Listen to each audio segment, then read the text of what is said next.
Жыл келуді алға жылдаған сайын Мұқағали Мақатаевтың артынан қойылған жүрген қасы, жарып жұлдыздай қара көздің қойнаудан ұстаз сөзін ешкімге жатпайды.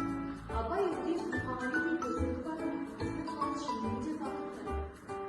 Ендеше, ақиқатымен шығып шыққан ашылма арманы, жырнайды жүрек атты әдеби сапты кешімізді бастаймыз.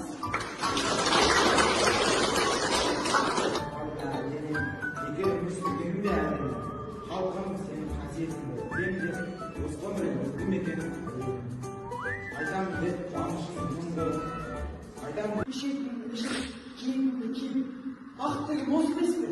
Жоқ, бақыт деген қолың жетпес мансап қой, жұрттан гөрі жүрсең керек, соның өзі жасап қой.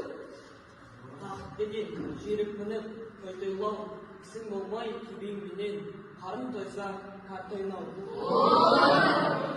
Бақыт әлімен кешімізді жалғастырайық.